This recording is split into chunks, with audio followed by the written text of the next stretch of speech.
Terima kasih banyak. Assalamualaikum warahmatullahi wabarakatuh. Salam sejahtera. Terima kasih banyak saya ucapkan kepada rekan-rekan sekalian yang telah, menyisihkan waktunya untuk ikut hadir dalam acara ini. Hari ini adalah Hari Dongeng Sedunia, sesuai dengan acara itu, kita ingin berbagi cerita, kepada kalian semua. Artinya, kita bercerita bersama aja gitu ya.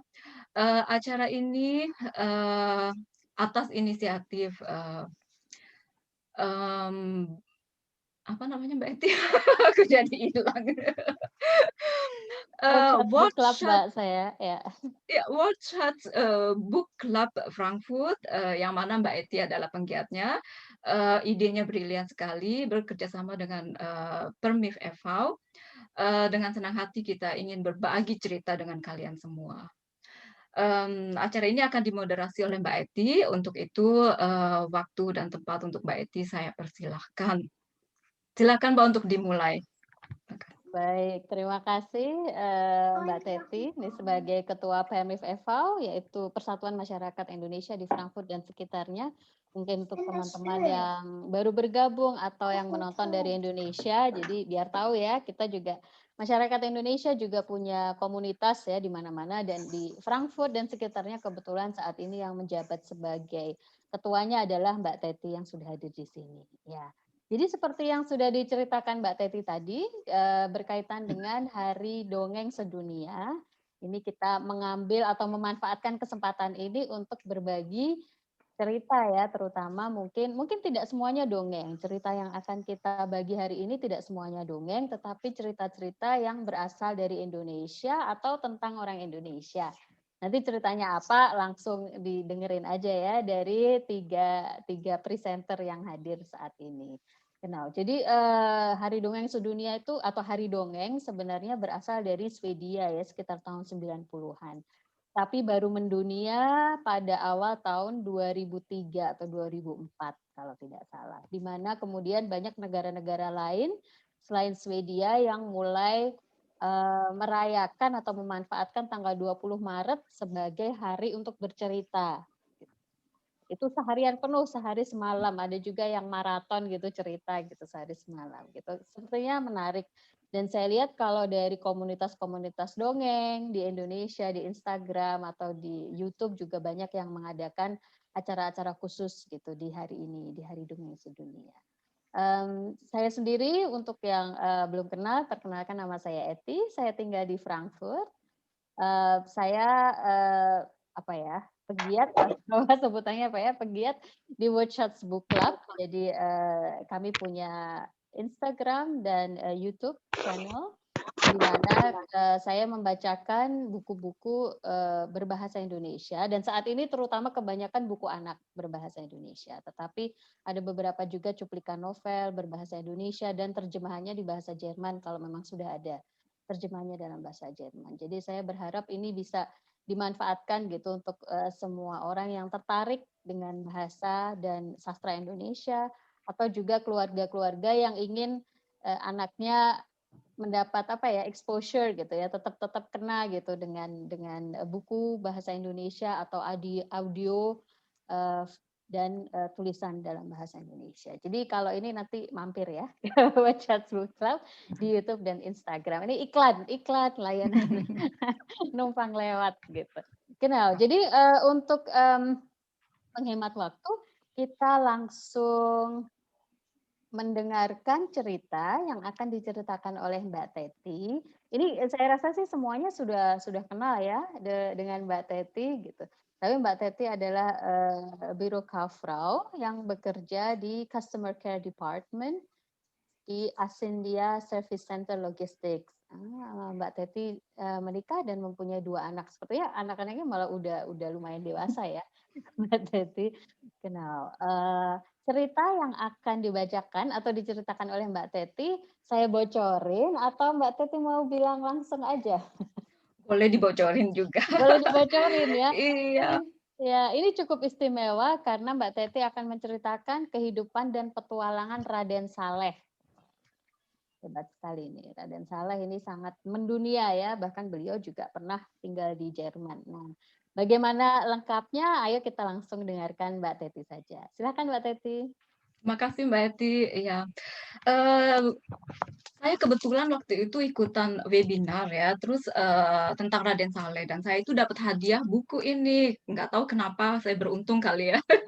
Nah, buku ini adalah buku yang spesial, diproduksi dari KBRI Berlin, oleh Pak Konjennya waktu itu dan, saya ingin berbagi dengan, kalian semua, siapa sih sebetulnya Raden Saleh itu, saya sendiri juga nggak begitu kenal. So, karena bukunya cukup besar, saya coba ingin berbagi melalui presentasi, PowerPoint. Semoga, berhasil ya. Aku lihat dulu ini, aku harus share. Ya, genau, tunggu sebentar aku einrichten. Ya, jadi hari ini aku ingin membacakan, buku tentang kehidupan dan petualangan Raden Saleh. Mmm, ya. Raden Saleh lahir di Semarang pada Mei 1811. Ayahnya bernama Syahid Hussein bin Alwi bin Awal dan ibunya bernama Raden Ayu Sarif Hussein bin Alwi bin Awal. Mereka keturunan Arab Yaman. Setelah ayahnya meninggal saat ia masih kecil, Raden Saleh dibesarkan di lingkungan keraton Bupati Semarang, Raden Adipati Sura Adi Manggala. Sura Adi Manggala adalah seorang pangeran Jawa yang berpendidikan dan sumber utama Raffles dalam menulis The History of Java. Setelah Napoleon akhirnya dikalahkan di Waterloo pada 1815, tanah jajahan Jawa kemudian dikembalikan kepada Belanda. Paman Raden Saleh yang dikenal sangat dekat dengan Inggris sekarang harus mendekatkan diri dengan penguasa Belanda. Suatu hari, Profesor Caspar Georg Karl Reinwart yang ditunjuk oleh pemerintah Belanda untuk menyusun inventarisasi wilayah jajahan, berkunjung ke Semarang pada tahun 1819 dan bertemu dengan Paman Raden Saleh. Pada kesempatan tersebut, Raden Saleh diperkenalkan dengan seorang pelukis asal Belgia yang bernama Antoine Payen. Raden Saleh, Reinwart, dan Payen bersama-sama meninggalkan keraton Semarang. Ibunya menangis sedih. Dari situlah Raden Saleh mulai menggapai mimpinya belajar melukis. Sejak 1819 hingga 1822, Raden Saleh belajar melukis dari Antoine Payen. Tidak hanya belajar dasar-dasar melukis, namun juga belajar tentang nuansa dan perspektif. Latihan-latihan awal Raden Saleh menggambar motif tanaman tidak berlangsung lama. Ketika ia kemudian tinggal di Bandung, ia sudah cukup pandai menggambar alat-alat pertanian dan tubuh manusia. Pada tahun 1829, Raden Saleh mendapatkan izin untuk mengunjungi Eropa. Petualangan besar dalam hidupnya pun dimulai. Dia adalah pelukis pertama asing yang belajar di Eropa. Meskipun ia sangat bahagia, namun tidak dipungkiri adanya keraguan. Apakah dia sebagai pemuda Jawa mampu bersaing dengan orang Eropa? Apakah dia akan diperhitungkan dan dihormati sebagai seorang pelukis? Kemudian pada 20 Juli 1829, kapal Rijnmond yang ditumpanginya tiba di pelabuhan Antwerp. Sebuah mimpi yang akhirnya menjadi kenyataan. Untuk pertama kali dalam hidupnya, ia berada di luar komunitas kolonial. Lambat laun, ia menyadari bahwa Eropa tidak segemerlap yang ia bayangkan. Di antara orang-orang kaya yang gemuk, dia juga melihat banyak orang Eropa miskin dan sengsara. Awalnya ia sangat terkejut, namun di saat bersamaan ia juga lega bahwa dirinya sebagai pelukis dari tanah Jawa tidak harus menempatkan diri di kasta terbawah masyarakat Eropa. Dari Antwerp, Raden Saleh melanjutkan perjalanan ke Brussels, di mana ia disambut penuh haru oleh guru lukisnya Antoine Payen. Keduanya pun membuat rencana untuk masa depan Raden Saleh di Belanda. Raden Saleh kemudian melanjutkan perjalanan ke Den Haag dan ia disambut oleh Jan Christian Bout, seorang pegawai pemerintah senior Belanda. Raden Saleh kemudian belajar melukis dari Kruseman dan Schelfhout yang keduanya adalah pelukis paling ternama di Belanda. Ia banyak mendapatkan ilmu teknik melukis dari mereka berdua. Di saat yang sama, ia juga menjalin persahabatan dengan sesama pelukis muda yang semuanya dipengaruhi romantisme Perancis. Dia, anak muda dari Semarang yang kecil dan tenang, tumbuh berkembang di Den Haag dan menikmati hidup sepenuhnya. Terkadang ia juga rindu kampung halaman. Tapi setelah hampir 10 tahun di Belanda, para pejabat kolonial malah bingung. mengenai kelanjutan studi Raden Saleh. Mereka lalu memberi Raden Saleh izin untuk berwisata keliling museum-museum Eropa yang terkenal. Dan setelah itu ia diperintahkan untuk pulang ke Jawa. Kota pertama yang ia kunjungi adalah Düsseldorf, di mana terdapat sebuah akademi seni yang terkenal di Jerman. Sayangnya pada saat ia tiba, Direktur Friedrich Wilhelm von Shadow Goldenhaus sedang sakit parah dan dia tidak bisa menerima tamu. Selain dari itu, Düsseldorf sedang merayakan festival musik Rhine sehingga kota ini menjadi sangat ramai dan Raden Saleh tidak mendapatkan penginapan yang layak. Di Berlin, ia tinggal selama 2 bulan. Pemberhentian Raden Saleh berikutnya adalah Dresden di Saksonia. Bagi Raden Saleh, Dresden memiliki kenangan tersendiri dalam perjalanannya melihat Eropa. Di kota ini, ia menemukan gaya dan kepercayaan diri. Di sini ia bertemu guru-guru yang berpengaruh selama hidupnya dan menemukan perkawanan yang berlangsung hingga akhir hayat. Ia tinggal di kota ini selama 4 tahun. Periode ini menjadi masa terbahagia dalam hidupnya. Bahkan saat ia sudah berpindah ke Paris, ia sering kembali ke kota Saksonia ini. Tidak hanya di lingkungan kerajaan, tapi juga pada acara pertemuan kota, Raden Saleh cepat diterima sebagai tamu yang menyenangkan. Di akhir tahun 1840, Raden Saleh telah menjadi bagian tak terpisahkan dari masyarakat Dresden. Pada waktu penyair Christoph August Tirche merayakan ulang tahun yang ke-88, masyarakat Dresden mengadakan pesta besar untuknya, di mana dimainkan pertunjukan teater tentang Raden Saleh. Ini gambarnya bisa dilihat mereka sedang bermain teater. Jika di Belanda Raden Saleh adalah seorang inlander, warga jajahan yang tidak mempunyai hak yang sama, di Jerman ia disambut dengan rasa ketertarikan romantisme yang idealis terhadap sesuatu yang berasal dari jauh dan berbau ketimuran. Ide mengenai borjuasi dunia hidup sebagai sebuah gagasan dan terekspresikan di Dresden melalui pendekatan yang ramah dan penuh hormat penduduk Dresden kepada pelukis dari Jawa. Ia sangat terkesan. Orang yang paling mengayomi Raden Saleh di Dresden adalah pasangan kaya Friedrich Anton Serre dan Friederike Amalie Serre. Sehingga Saleh menulis buku tamu milik Nyonya Serre. Dia bilang, larik-larik ini merupakan kenangan-kenangan bagi Mayor Serre dan istrinya yang saya hormati dan cintai, bagaikan orang tua kedua saya. Saya akan berdoa kepada Tuhan agar menganugerahi kedua manusia mulia ini dengan segala berkah untuk selamanya, dan agar mereka selalu dalam lindungannya. Begitu cintanya Saleh kepada mereka berdua. Pada tahun 1848, keluarga Serre membangun sebuah pavilion di tempat berpemandangan indah di atas tanah milik mereka di Maxen. Untuk menghormati Raden Saleh, juga dengan bantuannya dipilihlah gaya arsitektur kejawaan. Sementara badan bangunannya mengingatkan pada candi Hindu Jawa. Atapnya dihias kubah berornamen bulan sabit yang secara memikat melambangkan karakter sinkretis kebudayaan Jawa.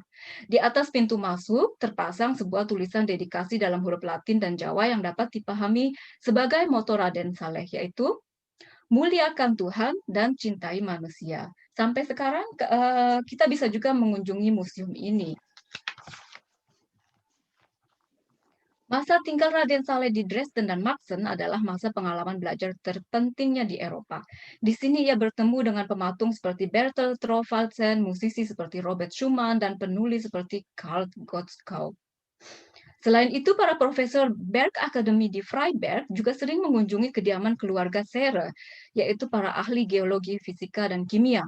Pada percakapan malam hari, temuan ilmiah terbaru didiskusikan. Raden Saleh adalah seorang pendengar yang antusias. Di sana ia juga berkenalan dengan pemikiran-pemikiran politik liberal dan reformasi sosial. Misalnya dalam hal perlindungan hewan. Raden Saleh adalah pelukis vignette untuk sebuah majalah perlindungan hewan pertama di Jerman. Di bawah itu adalah hasil lukisannya dia.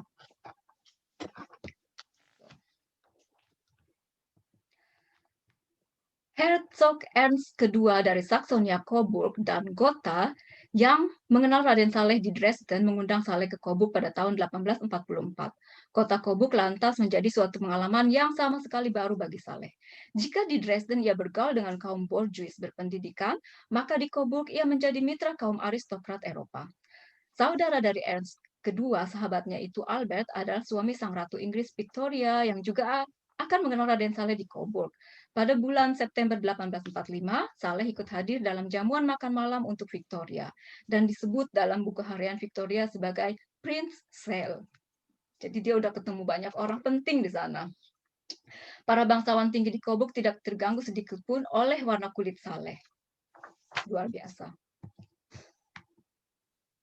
Kemudian pada Desember 1844, Raden Saleh melakukan perjalanan ke Den Haag, dan selang beberapa lama ia melanjutkan perjalanan ke Paris. Dia dianugerahi penghargaan Ordo Mahkota Oak oleh Raja Willem II yang membuatnya luar biasa senang. Ketika berada di Paris, Raden Saleh pertama-tama mengunjungi Museum Louvre untuk menikmati langsung lukisan karya Theodore Géricault yang berjudul bahasa Prancis, Le Radeau de la Méduse, yang selama ini hanya pernah ia dengar. Sekarang dia bisa melihat semuanya itu dengan live. Horace Vernet adalah pelukis yang paling dikagumi Raden Saleh. Raden Saleh sangat bahagia ketika bisa mengunjunginya di Paris. Pengalaman penting selama Raden Saleh berada di Eropa adalah keikutsertaannya dalam pameran ternama Paris Salon pada 1847 dan 1848. Pada Oktober 1851, Raden Saleh kembali ke Jawa dengan menggunakan kapal uap. Kurun waktu 22 tahun tinggal di Eropa berhasil menjelmakan Saleh dari seorang pemuda tidak berpengalaman menjadi seorang pelukis piawai ternama dan pria modern. Di Jawa ia diterima oleh Gubernur Jenderal di Bogor.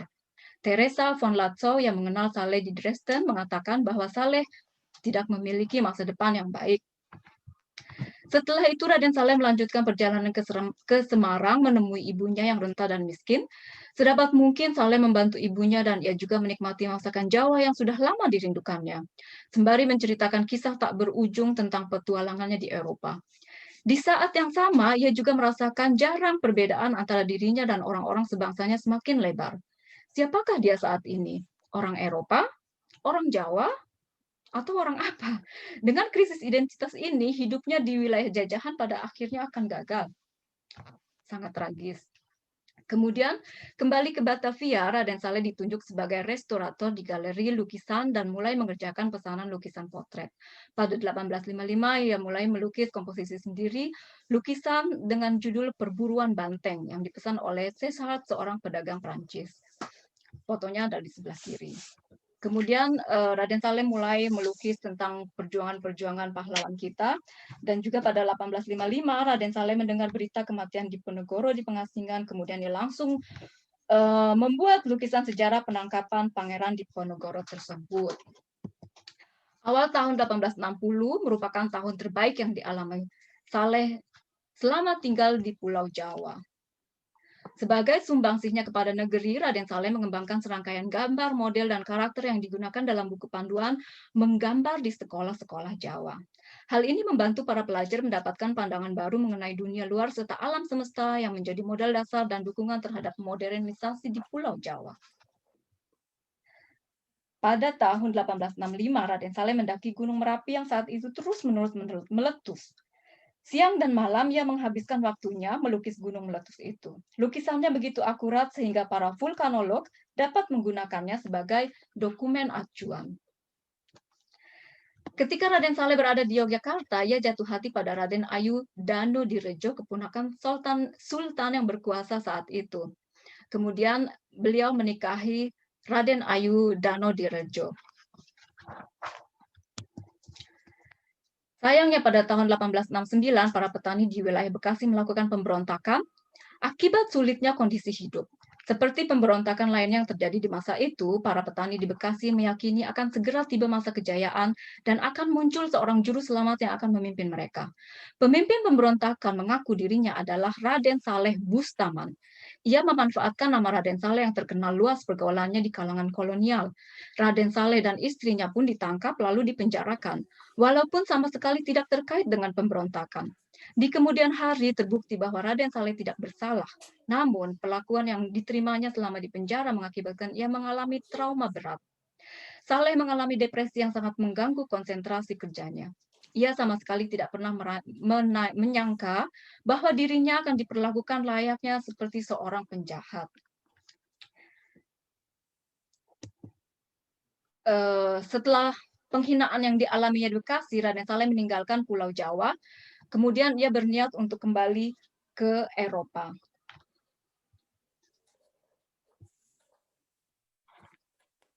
Gambarnya agak telat. Kemudian minggu-minggu berikutnya mereka habiskan waktu di Den Haag, di mana mereka harus menunggu lama dan sia-sia untuk dapat melakukan audiensi dengan Raja Wilhelm II ketiga. Tapi mereka diterima dengan hangat di Coburg dan lalu dipertemukan dengan tamu-tamu terhormat seperti Ratu Victoria serta Kaisar Jerman Wilhelm I di dalam buku hariannya Raden Saleh. Kemudian setelah setahun lebih tinggal di Coburg, tempatnya Oktober 1876, Raden Saleh dan keluarganya pindah ke Italia karena alasan cuaca yang terlalu dingin. Di Florence, ia bertemu dengan ahli filsafat ternama Paul Mantegazza. Ia sering bertukar pikiran dengannya tentang keindahan. Tadi agak ketukar gambarnya. Kemudian setelah Raden Saleh menyadari tidak ada kemungkinan nyata baginya untuk tinggal di Eropa, dan lagi kondisi istrinya yang sakit keras, ia lalu memutuskan kembali ke Jawa. Awal 1879, ia tiba di Batavia dan menetap di Bogor. Pada saat itu ia sudah menghabiskan harta kekayaannya dan terlilit hutang. Pada 24 April 1880, Raden Saleh meninggal dunia karena stroke. Beberapa bulan kemudian istrinya pun menyusulnya. Semua surat kabar di Pulau Jawa memberitakan tentang kematiannya dan prosesi pemakamannya menjadi peristiwa besar. Ribuan warga Bogor, termasuk mereka yang berkulit putih, turut mengantarkan Raden Saleh ke tempat peristirahatannya yang terakhir. Jadi kisah Raden Saleh ujung-ujungnya itu tragis juga. Dan ini adalah salah satu hasil lukisannya Raden Saleh yang ada di dalam buku ini. Inilah wajah Raden Saleh yang sebetulnya, karena dalam buku ini semuanya ditampilkan dalam bentuk karikatur atau komik. Kira-kira seperti itu isi buku Raden Saleh. Mungkin jika ada teman-teman yang ingin pinjam, bisa kontak aku, boleh. Nanti aku kasih pinjam. Lebih detail mungkin bacanya. Terima kasih Mbak Eti, segitu aja, agak ngebut bacanya. Baik, terima kasih Mbak Teti. Ini Kean ngerti nggak ya? Kean ngerti nggak ceritanya? Nanti pinjam langsung ya sama Tante Teti bukunya, bisa dibaca di rumah. Iya. Kenal ya. Jadi tadi sebenarnya apa ya, adaptasi biografi ya menjadi itu graphic novel atau komik Mbak? Tulisan keterangannya dia. Jadi bukunya dibuat dalam bentuk komik, ada gambar-gambarnya seperti tadi yang udah aku tunjukkan. Ya mungkin biar agak menarik atau gitu, aku juga nggak jelas kenapa dibuat seperti itu. Dan aku dengar dulu ditampilkan di Buh Mese juga, waktu masih ada Buh Mese. Raden Saleh ya. Iya, Bisa Raden jadi. Saleh. Jadi Oke. spesial edisi dari KBRI Berlin. Terima kasih untuk Koteka dan KBRI Berlin, aku sebutin juga. Baiklah. Oke, ya jadi ini hadiah dari webinar Koteka dan KBRI Berlin ya, kenal. Ya, bagus. Jadi mungkin kalau yang ingin mendapatkannya mungkin menghubungi KBRI Berlin, siapa tahu masih ada. Tapi setahu saya ini edisi terbatas ya publikasinya memang komik Raden Saleh itu. Oke, baik. Bagian kedua sebelum kita mendengarkan cerita dari Mbak Miri, saya akan bercerita atau akan ya mencoba untuk bercerita karena sebenarnya saya juga merasa bahwa saya itu pembaca cerita. Jadi kalau di bahasa Jerman Vorleserin ya, saya suka reading aloud dan sebenarnya saya bukan pendongeng. Jadi tidak pernah bercerita begitu saja tanpa membacakan dari buku. Tapi saya coba kali ini Memang karena harinya hari dongeng, jadi coba-cobalah main-main dengan dongeng. Nah, karena dongeng yang akan saya ceritakan ini dongeng dari Indonesia dan kebanyakan dongeng dari Indonesia itu kan dari Moon Art ya, jadi dari mulut ke mulut, jadi versinya tentu saja macam-macam. Jadi kalau misalnya versi yang kali ini saya ambil dari buku ini, jadi judulnya Cerita Asli Nusantara, terbitan tahun 2017 kalau nggak salah. Ini, labelnya, edisi 2018 tapi dia terbitan 2017 dari Elex Media Komputindo, mana ya, ya, dari Elex Media Komputindo. Dan memang ceritanya karena cerita tradisional, jadi di sini tidak disebutkan penulisnya, jadi hanya perangkumnya oleh Fasa dan editornya Asteria Reni. Jadi cerita asli Nusantara dari Elex Media Komputindo. Jadi yang saya ceritakan nanti berdasarkan buku ini ya. Jadi kalau misalnya berbeda, ini sedikit berbeda juga dengan cerita yang saya kenal waktu kecil, dan kalau berbeda dengan yang dikenal teman-teman mungkin, harap maklum ya. Mungkin, "Wah kok ceritanya nggak gitu?" Gitu, yang saya tahu ceritanya detailnya beda. Mungkin akan ada bagian-bagian seperti itu, tapi, semoga garis besarnya tetap tetap sama. Ada yang inget nggak cerita Timun Mas? Ada Tahu. tahu, ada yang tahu ya, Eci tahu. Mbak Hana tahu cerita Timun Mas? Lupa-lupa ingat. Lupa-lupa ingat. Oh, ada yang mau masuk sebentar ya. Iya, lupa-lupa ingat. Jadi saya mau menceritakan ulang cerita Timun Mas. Ini semalam saya latihan dengan teman saya, terus dia bilang, "Itu timun kok gambarnya kayak kurbis ya?" Gede banget, masa timun segede itu? Ya, timun ajaib ya, namanya juga Timun Mas gitu dongeng. Oke. Ada yang masih ingat nggak karakter di Timun Mas itu siapa aja? Ada yang tahu karakter utamanya mestinya? Mestinya ada Timun Mas dong ya? Ada Timun Mas Raksasa. yang pertama, raksasa, ye. Ada raksasa. Di cerita Timun Mas ada raksasa. Di beberapa daerah di Jawa disebut juga sebagai buto ijo ya, buto ijo. Kenapa ya? Kenapa kayak disebut buto ijo? Karena warnanya hijau nih. Raksasa. Buto itu bahasa Jawa untuk raksasa dan warnanya hijau, jadi buto ijo. Oh, banyak banyak cerita, Jawa yang, monsternya buto ijo gitu namanya. Selain buto ijo tentu saja ada si Timun Mas, Timun Mas yang muda, kenal yang ini Timun Mas dan ibunya. Kalau di cerita ini nama ibunya Mbok Srini. Nah, jadi kita hari ini akan bertemu dengan 3 karakter utama ini. Ada Buto Ijo atau raksasa, ada Timun Mas, dan ada Mbok Srini. Ini 3 karakter ini ya. Ingat-ingat ya, jangan lupa ya karakternya. Supaya nanti nggak kecampur-campur kalau ada banyak action. Oke, jadi, pada zaman dahulu kala ada seorang perempuan yang sudah cukup tua tapi tinggal sendirian, karena dia tidak punya anak dan suaminya sudah meninggal. Tapi dia pengen sekali punya anak, kan nggak seru ya kalau hidup sendirian seumur hidup. Jadi dia berdoa, terus pengen banget punya anak. Pada suatu hari, dia bermimpi.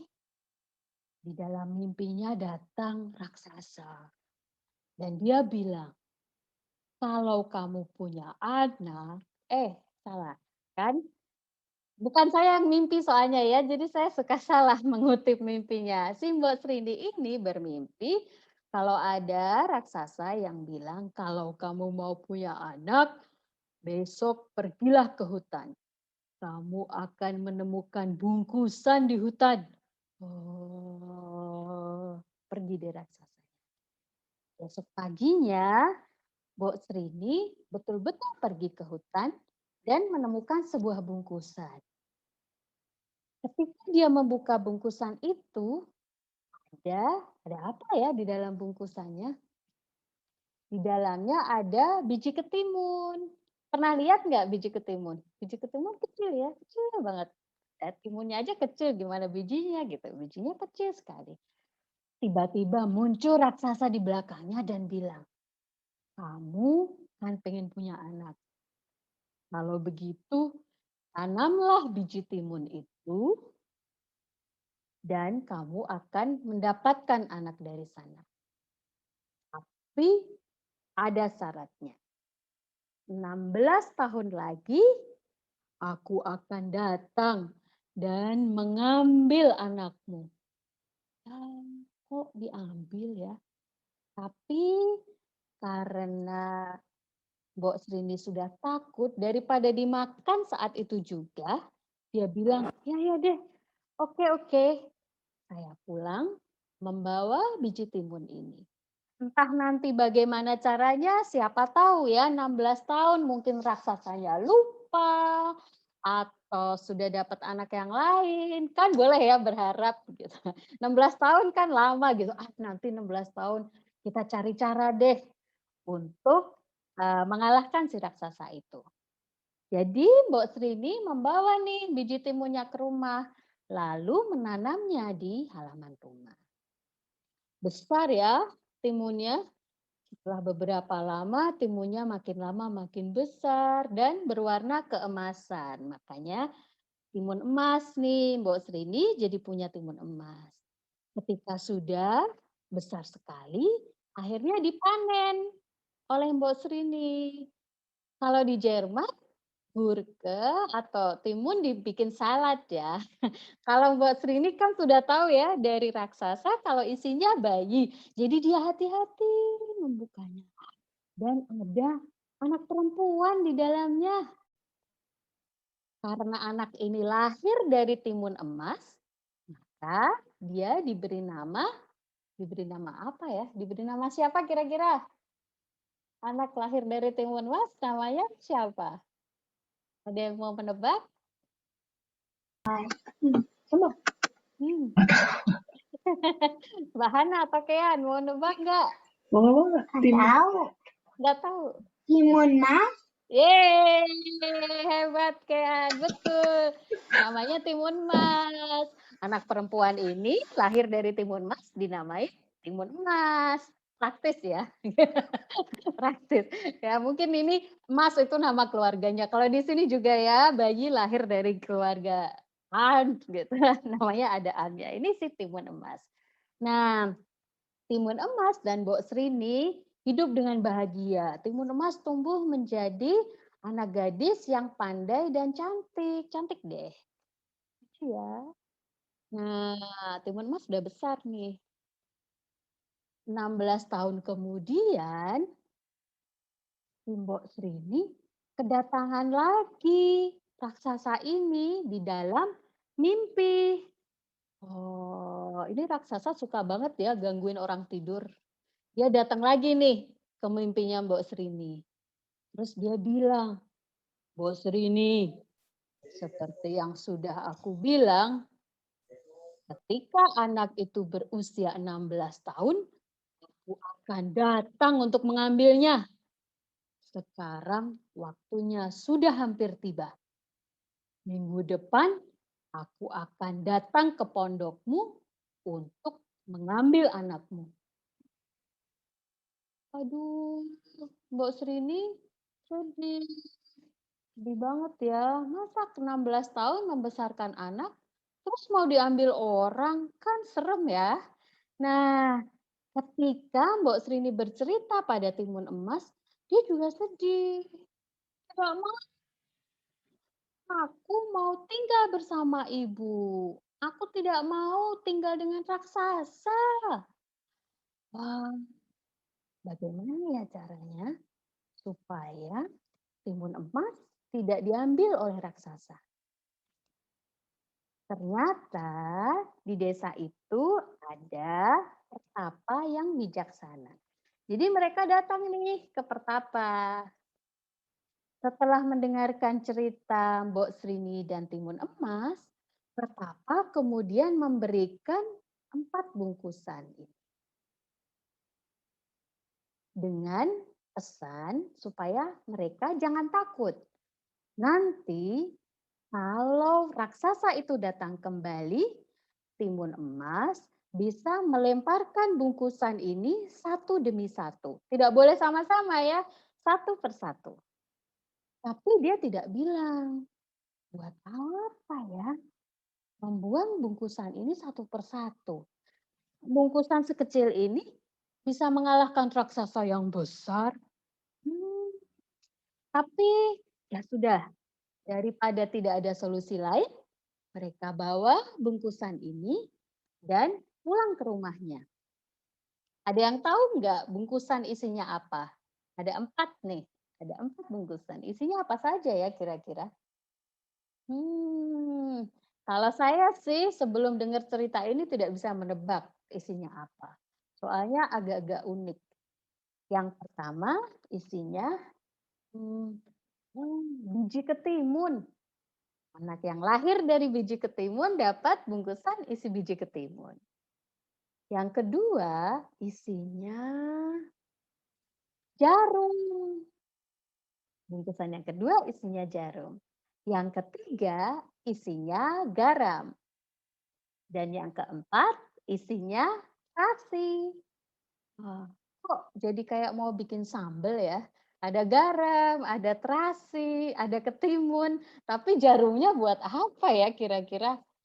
Perhatikan ya, ada 4 bungkusan. Nanti 4 bungkusan ini akan berguna nih. 3 hari kemudian, si raksasa betul-betul datang. Oh, takut sekali. Simbok Trini dan timun emas. Tapi timun emas sudah siap dengan 4 bungkusan tadi. Dia lari. Tapi raksasa itu terus mengikuti.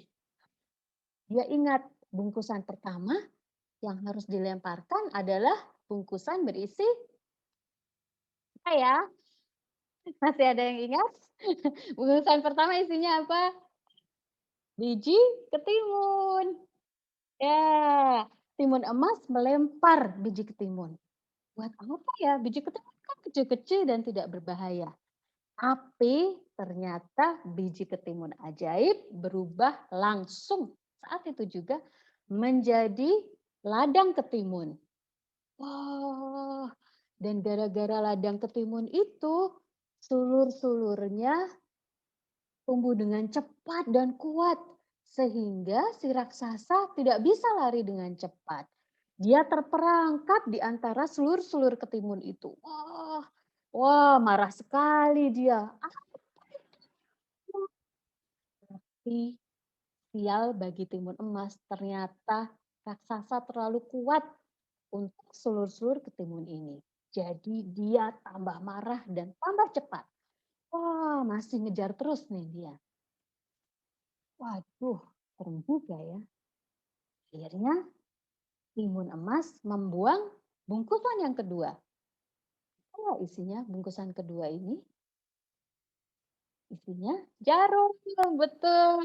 Yang kedua isinya jarum. Yang beneran.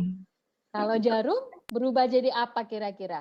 Kalau tadi kan biji ketimun berubah menjadi ladang ketimun. Kalau jarum berubah jadi apa? Kan nggak mungkin jadi ladang jarum ya. Apa kira-kira? Yang menusuk-nusuk seperti jarum, kalau ketusuk jarum kan sakit ya. Kira-kira apa sih yang kalau ketusuk gitu? Duri.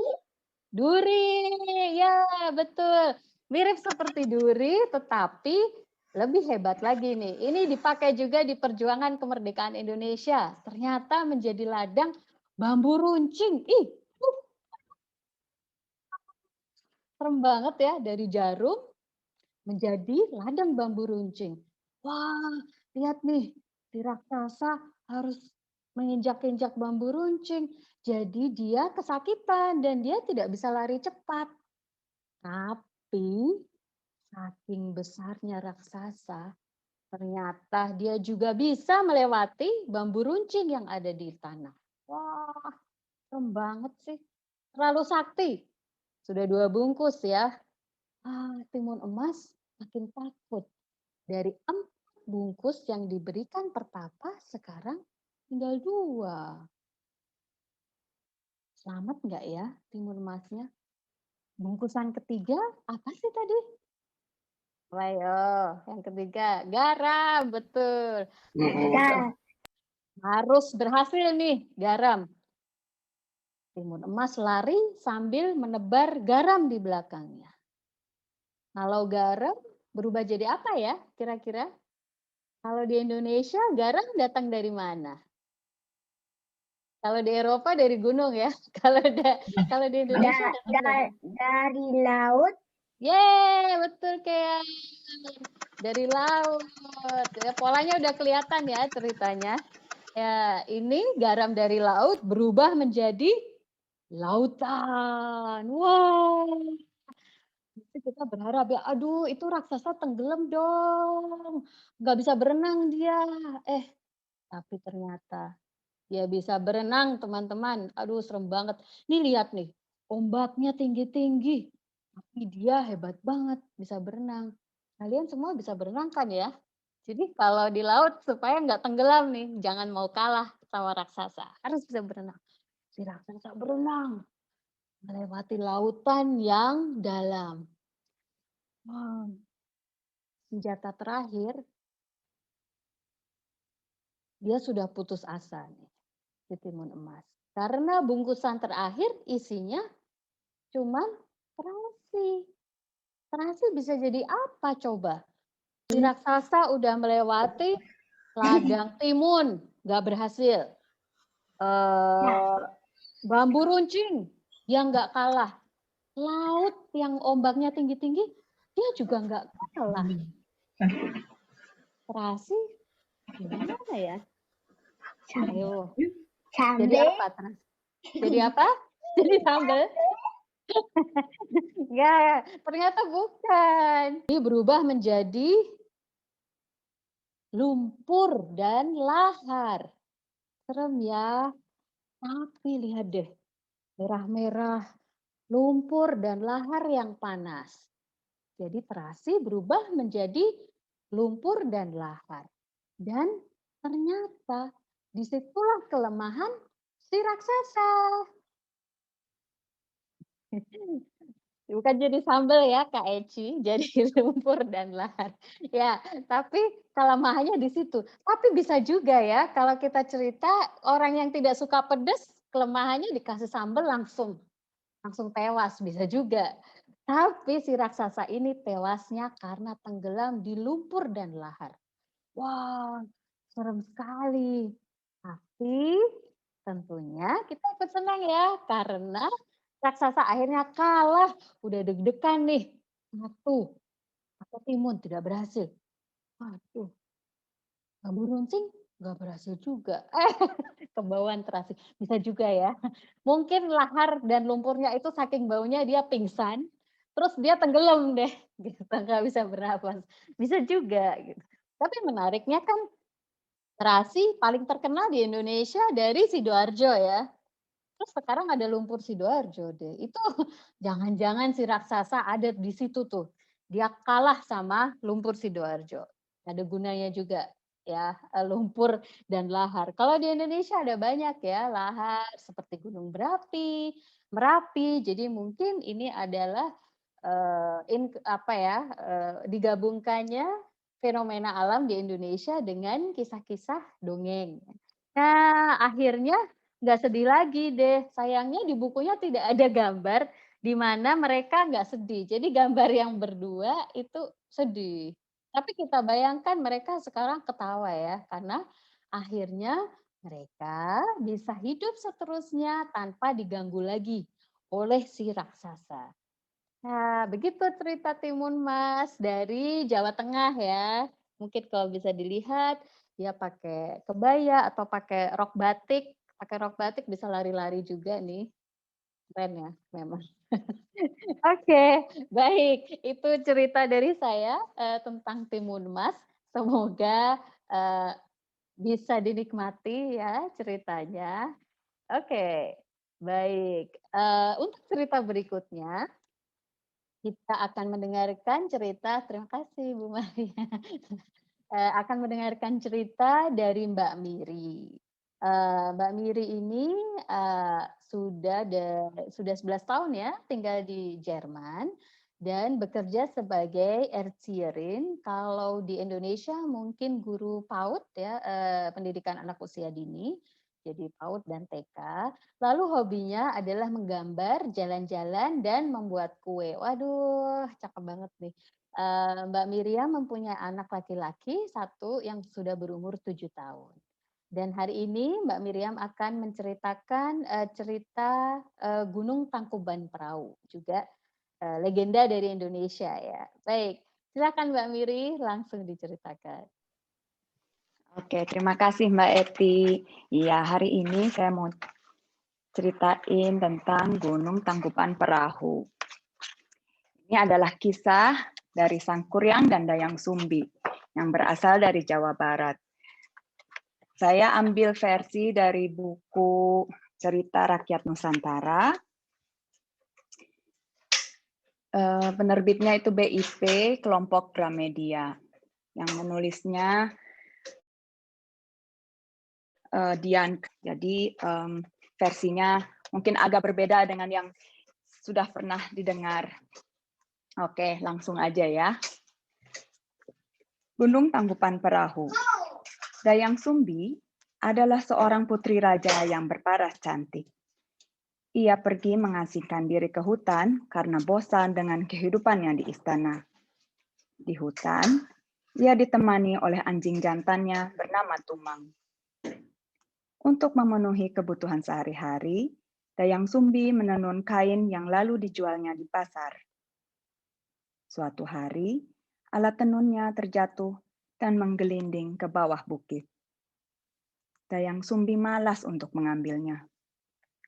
Tanpa pikir panjang, ia mengucapkan sumpah. Barang siapa yang bisa mengambilkan alat tenunku, aku bersumpah jika perempuan, ia akan kujadikan saudaraku, dan jika laki-laki akan kujadikan suamiku. Tumang, si anjing yang sebenarnya adalah titisan seorang dewa, mendengar sumpah Dayang Sumbi. Ia segera berlari menuruni bukit dan mengambil alat tenun Dayang Sumbi. Dayang Sumbi akhirnya menikah dengan Tumang. Mereka dikaruniai seorang anak laki-laki bersama Sangkuriang. Sangkuriang kecil sangat mahir berburu. Ia menggunakan tombak dan panah untuk membunuh buruannya. Sangkuriang kecil tak pernah tahu siapa ayahnya. Pagi itu, seperti biasa, Sangkuriang pergi berburu bersama Tumang. Lihat Tumang, sepasang rusa yang gemuk. Sangkuriang segera mengeluarkan anak panahnya. Namun sayang, kedua rusa itu sadar adanya bahaya dan melarikan diri. Anak panah itu hanya mengenai paha salah satu rusa. Sangkuriang lalu menyuruh Tumang untuk mengejar rusa itu. Cepat Tumang, kejarlah mereka. Gigit kakinya supaya mereka tak bisa lari lagi. Perintahnya pada Tumang. Dalam hati, Tumang sebenarnya kurang suka jika putranya itu membunuh hewan-hewan hutan. Tumang akhirnya berpura-pura mengejar kedua rusa itu. Dan ia kembali tanpa hasil. Payah, seharusnya kau bisa menangkapnya dengan mudah, gerutu Sangkuriang. Karena kecewa, Sangkuriang mengusir Tumang. Anjing tua, pergilah jauh-jauh dariku. Kau sudah tidak berguna lagi. Andai saja ia tahu bahwa Tumang adalah ayahnya, ia tentu tak akan mengusirnya. Dengan hati sedih, Tumang pun pergi meninggalkan Sangkuriang. Sesampainya di rumah, Sangkuriang bercerita pada ibunya. Aku hampir saja mendapatkan seekor rusa, Bu. Tapi gara-gara Tumang, aku gagal. Anjing kita itu sudah terlalu tua. Dayang Sumbi menengok keluar dan bertanya, jadi di mana Tumang sekarang? Sudah kuusir. Untuk apa kita memeliharanya lagi? Ia sudah tua dan tidak berguna. Dayang Sumbi terkesiap. Apa? Sangkuriang, berani sekali kau mengusir Tumang. Dayang Sumbi marah sekali. Ia mengambil sendok nasi dan memukulkannya ke kepala sang kuryang. Saking kerasnya, kepala sang kuryang terluka dan berdarah. Sang kuryang menangis dan kecewa. "Mengapa ibu memukulku demi seekor anjing?" tanyanya. Lalu ia mengemasi barang-barangnya dan pergi meninggalkan rumah. Dayang Sumbi menyesali perbuatannya, tapi sang kuryang sudah terlanjur pergi meninggalkannya. Tak terasa hari demi hari berlalu. Sang kuryang sekarang telah dewasa. Selama kepergiannya, ia menjelajahi seluruh negeri. Ia pindah dari satu daerah ke daerah yang lain. Pada suatu saat, tanpa sadar, sang kuryang kembali ke hutan, ke tempat ia dulu tinggal bersama Dayang Sumbi. Hutan itu sudah jauh berubah. Pohonnya tak lagi banyak, dan digantikan oleh rumah-rumah penduduk yang bagus-bagus. Sang kuryang benar-benar tak mengenali bahwa inilah hutan tempat ia tinggal dulu. Saat sang kuryang melewati pasar, ia melihat sesosok wanita cantik semampai. "Wah, cantik sekali wanita itu," gumamnya. Sang kuryang tak tahu wanita itu adalah Dayang Sumbi, ibunya sendiri. Sang kuryang mendekati wanita itu dan mengajaknya berkenalan. Mereka berdua pun saling jatuh cinta dan sepakat untuk menikah. Suatu sore, Dayang Sumbi hendak memotong rambut sang kuryang. Saat ia menyisir rambut sang kuryang, Dayang Sumbi terkejut. Ia melihat bekas luka di kepala sang kuryang. "Jangan-jangan," bisiknya cemas. Sang kuryang, "Mengapa ada bekas luka di kepalamu?" tanyanya penasaran. "Saat kecil ibuku memukul kepalaku dengan sendok nasi. Ia marah karena aku mengusir anjing peliharaan kami." Dayang Sumbi langsung lemas mendengar penjelasan sang kuryang itu. Terbata-bata ia berkata, "Sang kuryang, akulah ibu yang dulu memukul kepalamu, Nak. Kita tak boleh menikah. Kita adalah ibu dan anak." "Tak mungkin. Pasti ini hanya alasanmu saja untuk membatalkan pernikahan kita," jawab sang kuryang keras. 1000 kali Dayang Sumbi meyakinkannya, 1000 kali pula sang kuryang menolak. Ia tetap ingin menikahi Dayang Sumbi. Akhirnya, Dayang Sumbi mendapat akal. Ia meminta sang kuryang untuk membendung Sungai Citarum dan membuat perahu besar untuk menyeberanginya. Keduanya harus selesai sebelum fajar menyingsing. Jika sang kuryang gagal, Dayang Sumbi tak mau menikah dengannya. Sang kuryang menyanggupi permintaan Dayang Sumbi itu. Baginya, kedua permintaan itu bukanlah hal yang sulit. Sang kuryang mulai bekerja. Dengan bantuan para jin, ia bekerja keras membendung Sungai Citarum.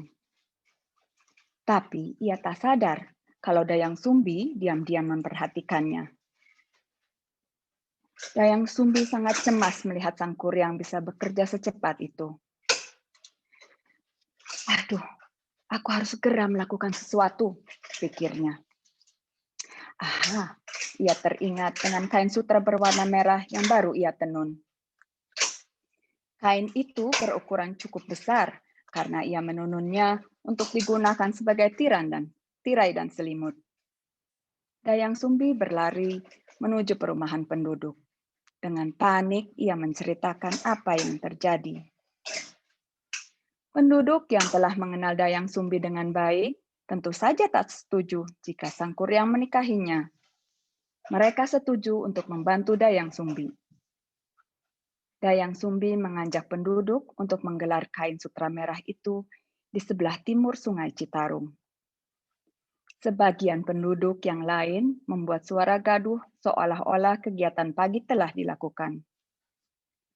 Sang kuryang yang sedang bekerja terkejut mendengar suara gaduh tersebut.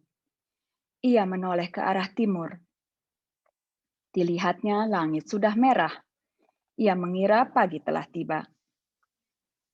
Ia tidak tahu bahwa itu adalah kain sutra merah yang digelar oleh Dayang Sumbi dan penduduk desa. Sang Kuryang sangat marah dan kecewa. Aku telah gagal, katanya dalam hati. Sang Kuryang berteriak sekeras-kerasnya.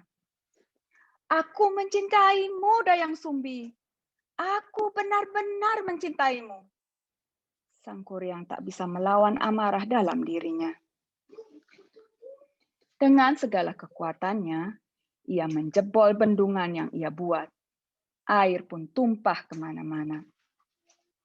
Ia juga menendang perahu besar yang terbuat dari kayu. Glodak! Perahu itu terlempar jauh ke arah utara dengan posisi tertelungkup. Konon kabarnya, perahu yang jatuh tertelungkup itu sekarang dikenal dengan nama Gunung Tangkuban Perahu, yang berarti dalam bahasa Sunda, perahu yang menelungkup. Tangkuban, nangkuban bahasa Sundanya. Gitu. Pesan dari cerita ini, memiliki cita-cita setinggi langit memang baik, tapi perlu dipertimbangkan juga apakah cita-cita dan keinginanmu itu merugikan orang lain atau tidak. Ya, selesai. Yeay. Terima kasih Mbak Miri, bagus Sama-sama. ceritanya. Ya. Ya, ini pasti banyak yang sudah mengenal ya dari 3 cerita ini, pasti banyak yang sudah mengenal atau semuanya pasti sudah mengenal cerita Raden Saleh, meskipun mungkin tidak sedetil yang diceritakan Mbak Teti tadi, lalu cerita Timun Mas dan juga cerita legenda Tangkuban Perahu tadi ya, pasti sudah pada kenal. Nah, ini sebelum kita melangkah ke bagian berikutnya, di mana bagian yang mungkin paling menarik ya, kita akan belajar menggambar bersama Mbak Miri. Ada nggak yang punya apa ya input atau mungkin punya feedback? Ih, kok beda ya gitu dengan yang saya kenal. Tadi saya spontan juga kayak di buku yang saya baca tadi juga ada cerita tentang Tangkuban Perahu dan juga memang agak sedikit berbeda detil-detilnya gitu. Meskipun garis besarnya sama gitu. Kalau yang lain mungkin ada nggak cerita yang atau detil yang mungkin menurut ibu-ibu atau teman-teman, ih kok beda banget gitu dengan versi yang saya kenal gitu. Ada nggak tadi yang merasa terganggu gitu ketika mendengar mungkin Timun Mas atau Raden Saleh atau Tangkuban Perahu? Pas dengerin gitu kesel gitu, gatel. Nggak ada ya? Ini apa, biasa aja gitu, mirip-mirip aja ya? Oke. Kalau di buku yang ini yang menariknya adalah kalau yang Dayang Sumbi dia nggak bilang kalau dia adalah ibunya. Jadi dia nggak ngaku gitu ke Sang Kuryang bahwa dia ibunya. Dia cuman menyadari itu terus aduh nggak boleh nih gitu, nggak boleh menikah. Jadi dia diam-diam aja gitu mencari mencari akal gitu untuk menggagalkan perkawinannya. Jadi si Sang Kuryangnya sampai akhir dia tidak tahu gitu kenapa si perempuan cantik ini nggak mau gitu menikah sama dia gitu, mendadak mendadak batal gitu dia nggak tahu. Ini kalau kalau yang di sini, yang di buku ini. Jadi detailnya beda. Kalau Mbak Teti ada yang ini nggak? Aku kali, saking seriusnya menyimak sampai nggak begitu fokus, kok ini ibunya masih tetap muda aja gitu ya. Gimana caranya, aku ketinggalan apa gimana? Apa dia itu seorang peri atau gimana gitu? Lupa ceritanya, dulu padahal pernah nonton filmnya tuh lagi zaman SD ya. Kenapa itu ibunya kok masih awet muda? Ayo, diceritain Iya, nggak di buku? di buku ini sih nggak diceritain ya, karena agak singkat. Tapi kayaknya kalau saya nggak salah sih, dia itu awet muda, nggak tahu dia titisan dewa atau apa. Oh gitu. Tapi saya nggak pernah dengar juga tuh versi yang sangat mendetil ya. Nggak tahu mungkin Mhm. yang di bukunya Mbak Eti apa ada yang lebih mendetil gitu ya, karena di sini pun dia kan si Dayang Sumbinya itu kasih tahu juga gitu. Terus di versinya yang Mbak Eti agak lain ya. Iya. Ya, kalau di Sama kayak buku ini sih ya. timun. Ya, saya nggak tahu apakah sebentar. Yang saya pernah dengar, tapi saya nggak tahu di buku ini sama atau enggak. Yang saya pernah dengar kalau Tangkuban Perahu itu dia awet muda karena dia menyesal. Jadi pas dia mengusir anaknya, terus kalau ada juga versi kan yang si Sangkuriang membunuh Tumang. Jadi karena dia saking marahnya dia memanah si Tumangnya gitu. Jadi Tumangnya bukan diusir tapi dibunuh. Makanya ibunya Iya. marah sekali karena anjingnya dibunuh gitu oleh Mm. anaknya sendiri gitu kan. Nah, tapi ketika Sangkuriangnya diusir, dia diusir saking marahnya dia mengusir Sangkuriang. Nah, sesudah mengusir itu si Dayang Sumbinya menyesal karena ya suaminya meninggal, anjingnya meninggal, anaknya diusir kan dia jadi sendirian. Makanya dia kayak memohon pada dewa supaya dia diberi umur panjang, awet muda supaya dia bisa bertemu lagi dengan anaknya gitu. Tapi kenapa cantik itu juga itu menarik sih. Maksudnya umur panjang aja gitu ya. Bahannya Itu juga gitu. ada versi juga tuh kalau masalah yang si Tumang tadi, seingat aku itu tuh dulu kalau nggak salah si Dayang Sumbi itu pengen makan ati kalau nggak salah. Pengen makan ati. Nah, terus makanya dia ngejar si rusa itu. Nah, karena nggak tahu kenapa mungkin keganggu sama si Tumang tadi, akhirnya karena si Sangkuriang ini marah, akhirnya si Tumang itu dibunuh dan dibawa atinya ke si ibunya. Terus dimakan lah, data dimakan. Ternyata ini ati apa, bla bla bla, itu ati. Pokoknya nggak tahu gimana. Akhirnya ketahuan kalau itu tuh si ati si Tumang, gitu. Creepy. Heboh juga ya. Mbak Eci tadi angkat tangan mau cerita apa Mbak Eci? Ya, aku dulu inget cerita tentang kenapa Dayang Sumbinya awet muda. Dia itu lahir dari seekor babi yang tanpa sengaja minum air dari pohon. Ternyata air itu adalah air seni seorang raja yang sakti. Gitu. Oke. Jadi itu kenapa Dayang Sumbi awet muda karena dia lahir dari hasil kesaktian si raja tersebut gitu. Terus dia ya sama si Tumang terus punya anak siapa tadi namanya? Sangkuriang ya. Sangkuriang, iya gitu aja sih aku taunya. Oh wow, oke. Ini pengetahuan baru yang diceritakan sama Mbak Eci. Saya belum pernah dengar sama sekali. Makasih ya Eci. Wow, oke. Legenda Indonesia ternyata sangat berliku-liku dan lintas ras ya. Jangankan orang hitam sama orang putih ya, manusia sama binatang, dewa sama manusia gitu. Semuanya bisa. Iya. Aduh, menarik banget. Oke. Nah, ini ayo sebelum kita kehabisan waktu ya, yang penting yang terakhir nih, yang paling seru, yuk kita gambar bareng bersama Mbak Miri. Nah, silahkan nanti Mbak Miri yang memandu, kita mau gambar apa, terus pakai media apa. Semoga udah pada menyiapkan alat ya. Karena saya tidak punya cat air, punya sih, tapi kualitasnya jelek banget. Jadi saya hanya punya pensil warna nih, udah semangat mau belajar gambar bersama Mbak Miri. Silakan Mbak Miri. Terima kasih. Boleh mau pakai cat air, mau pakai spidol, atau mau pakai pensil warna, sama aja. Saya sekarang mau pakai cat air.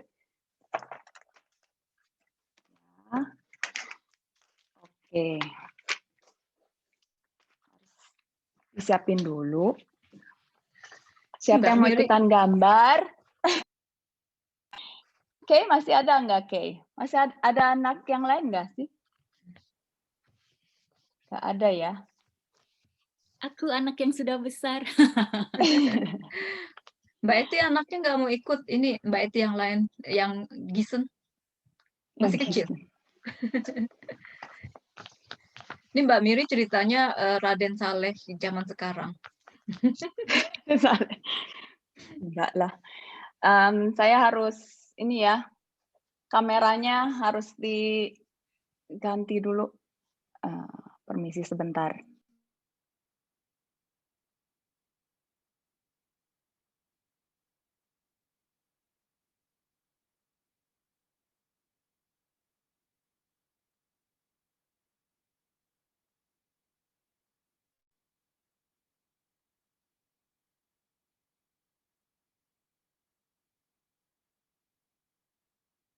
Oke, kira-kira gini lah ya. So,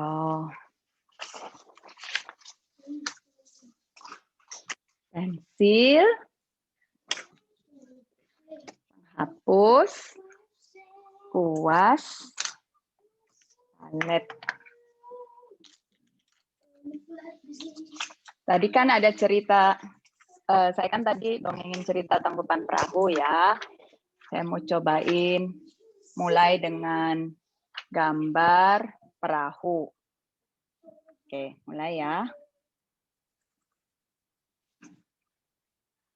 Gambar, kelihatan nggak? Mudah-mudahan jelas.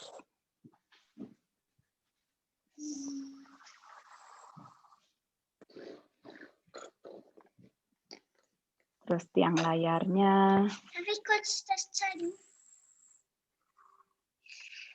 Jangan. Ich möchte nur gucken. Zeig mal, was hast du da gemacht? Liegt das gut? Kamu bikin apa? Airplane. Airplane. Pesawat.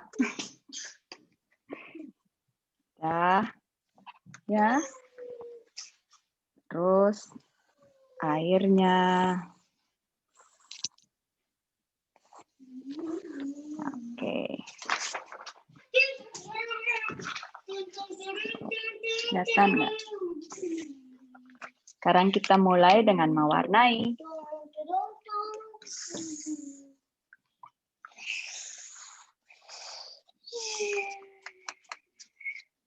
Warna kapalnya boleh terserah.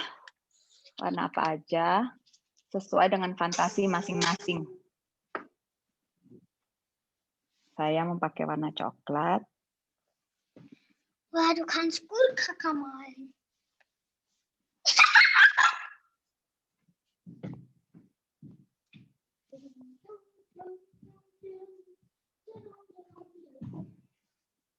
Ya.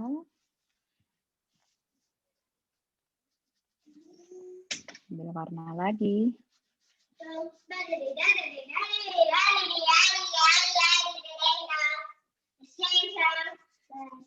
Mudahnya pakai cat air ini bisa lebih cepat mewarnai dibandingkan dengan media yang lain seperti spidol atau pensil warna.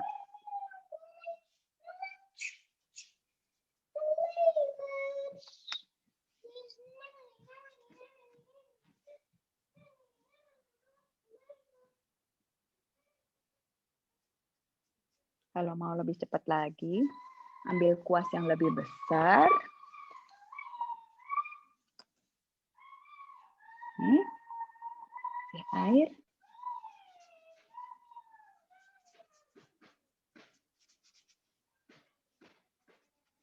Tinggal disebarin ke seluruh bagian kapalnya. Ya.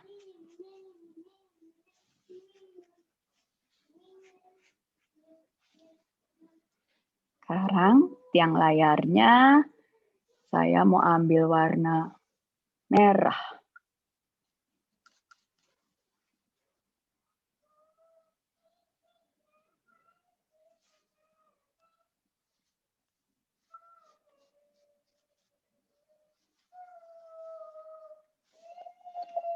Kalau terlalu cepat, bilang ya.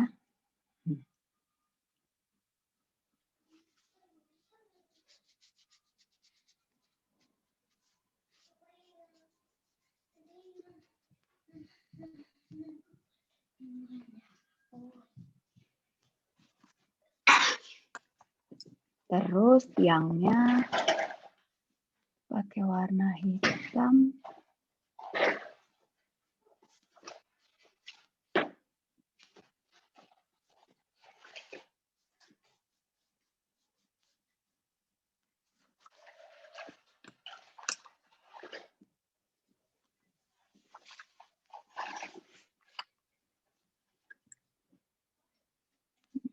Satu lagi layarnya, saya mau ambil warna hijau.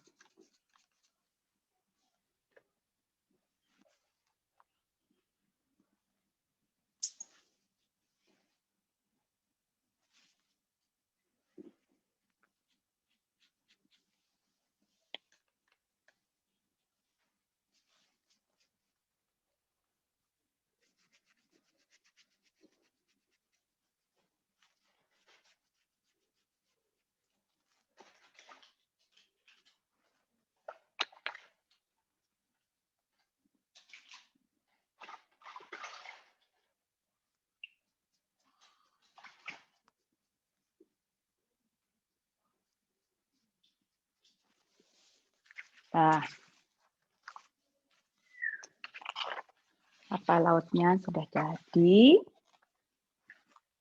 Sekarang tinggal lautnya deh. Warna biru.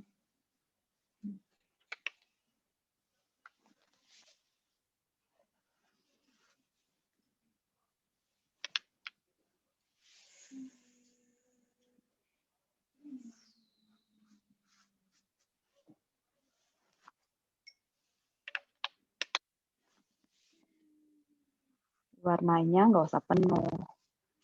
Cuma satu garis aja. Nanti bikin garis yang lain.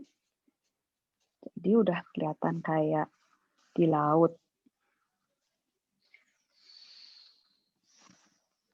Misalnya di bagian atas.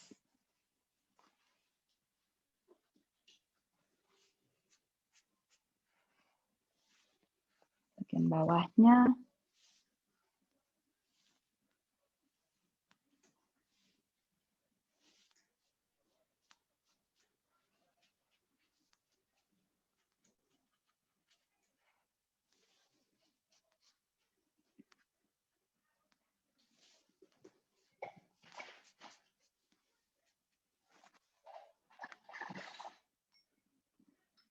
Kalau mau, kita bisa bikin awan-awan.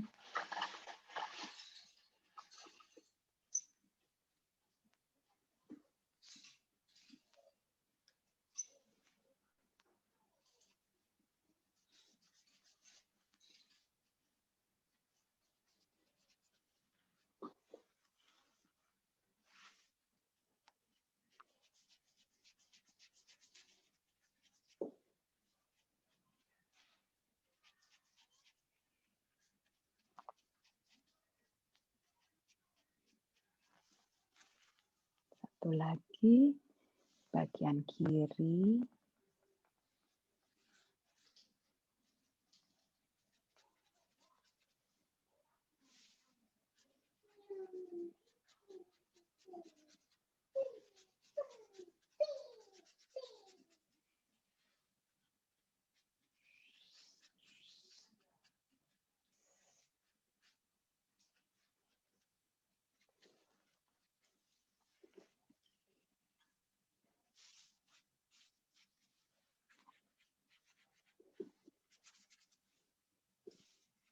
Detail-detailnya.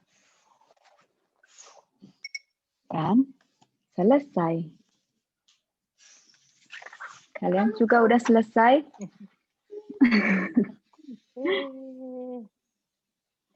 Coba. Kay mana Kay? Kay ikutan gambar nggak?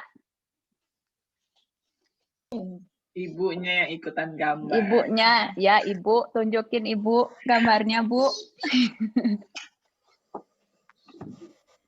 Wow, yeah, bagus. Mbak Eti, Aduh, kalau aku tuh gambarnya kayak anak TK beneran deh. Lebih bagusan anak TK kayaknya. Wow. bagus. Bagus. Ada yang ikutan lagi nggak gambar tadi? Oke, mana tadi? Mbak Teti ikutan nggak? Mbak Icun. Oh, Mbak Icun. Wah. Bu Ketut juga. Ini Bu Ketut ada nuansa Bali-Balinya nih. Layarnya kayak penjor, Bu, mana? bentuknya. Coba Kayak lihat. apa? Harus. Janur kuning. Bagus. Kalau aku gambarnya hitam putih. Wah, ya, Kayak anak kecil banget ya. sketsa. Kalau sketsa Ya. justru susah, Mbak. Anak dewasa biasanya yang gambar sketsa kan. Anak kecil malah warnanya Anak kayak kecil. blocking gitu. Warna-warni ya. Tebel gitu. Iya, kayak aku ini. Gambar anak kecil. Gitu. Mbak Miri, tanya dong. Iya. Kalau cat air gitu, gimana sih caranya supaya, karena saya udah waktu cat air kan waktu di sekolah gitu, sesudah itu karena gagal, karena tidak sukses, jadi nggak pernah gambar lagi. Tapi gimana caranya biar nggak kayak basah basah yang parah gitu, yang kertasnya sampai keriting-keriting gitu kan nggak enak juga untuk ngelukisnya. Itu tipsnya gimana, Mbak? Satu itu yang jelas kertasnya harus khusus ya, kertasnya kertas cat air. Sorry. Kayak ini kan dia teksturnya lain, dia tebal. Ini kertas khusus untuk cat air. Gitu. Kalau misalnya pakai kertas biasa, ya tembus. Terus sebenarnya sih kalau pakai kertas cat air yang bagus nggak akan tembus, nggak akan keriting juga. Kalau ini mungkin kertasnya kurang tebal ya, biasanya di atas 300 mg per meter itu udah bagus gitu. Kalau ini tuh kayaknya cuma 200 mg sih ketebalannya gitu. Ya sebenarnya sih nggak ada tips yang lain, nggak ada tips yang lain sih. Kalau misalnya pakai air banyak air pun nggak akan keriting gitu. Jadi sebenarnya tergantung dari ininya aja, kertas gitu.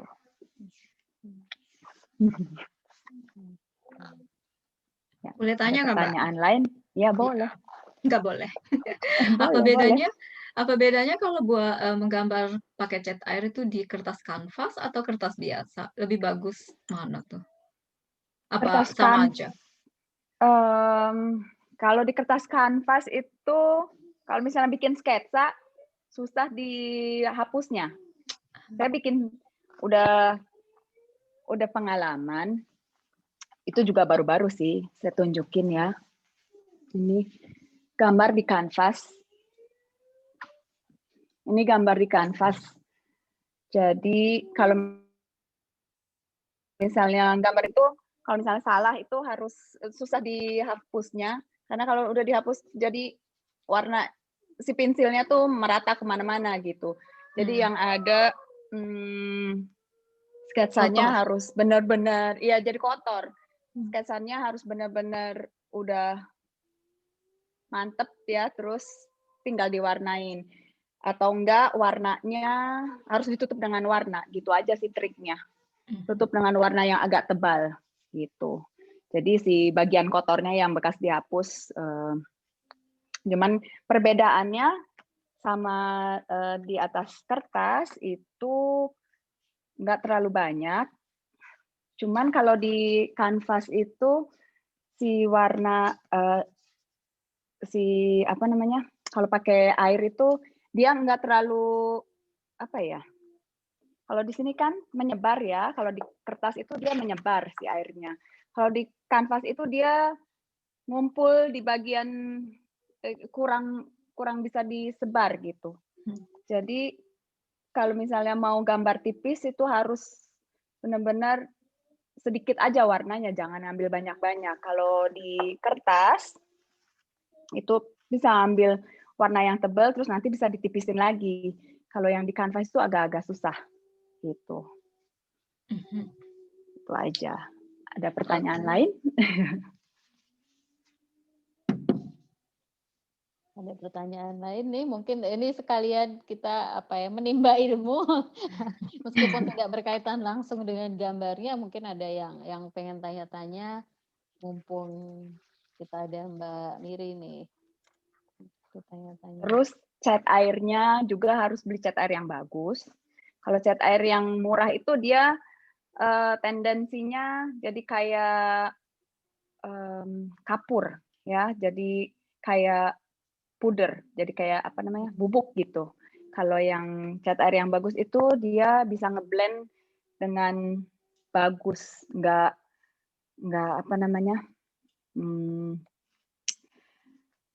jadi bisa bisa ngeblend lah gitu, nggak apa sih ya bahasanya, krumpel gitu. Nggak bergumpal. Nggak bergumpal gitu. Iya. Ya terus bisa lebih hemat juga Kalau pakai cat air yang bagus itu bisa lebih hemat, bisa lama habisnya. Kalau pakai yang kurang bagus, biasanya harus terus-terusan ambil si warnanya itu di kuasnya. Kalau yang bagus nggak perlu, itu sekali aja, terus bisa kasih air dan bisa dipakai berkali-kali. Ada rekomendasi nggak, Mbak? Ini bukan endorsement ya, tapi rekomendasi gitu. Misalnya untuk pemula gitu yang pengen coba-coba, tapi kan kalau coba-coba terus jelek hasilnya gitu kan pasti orang kapok gitu. Jadi yang bagus sehingga hasilnya memuaskan, tapi yang nggak terlalu, bukan yang untuk profesional gitu. Ada info atau rekomendasi nggak, Mbak Miri? Di Amazon ada sih buat cat air yang nggak terlalu mahal ya. Dia isinya 24, harganya cuma 20 euro. Kalau yang itu yang udah standar lah, udah lumayan bagus, nggak ya saya nggak bisa bilang bagus banget ya, tapi cukup lah untuk pemula, untuk biar coba-coba gitu. Jangan, kan kalau misalnya ternyata tidak menarik, tidak suka gitu kan, jadian nggak menyesal belinya. Nah, kalau yang bagus, yang menurut saya bagus, saya soalnya udah beli 3 macam atau 4 macam ya. Yang menurut saya bagus itu dari, ini buatan Jepang, dari Kuretake.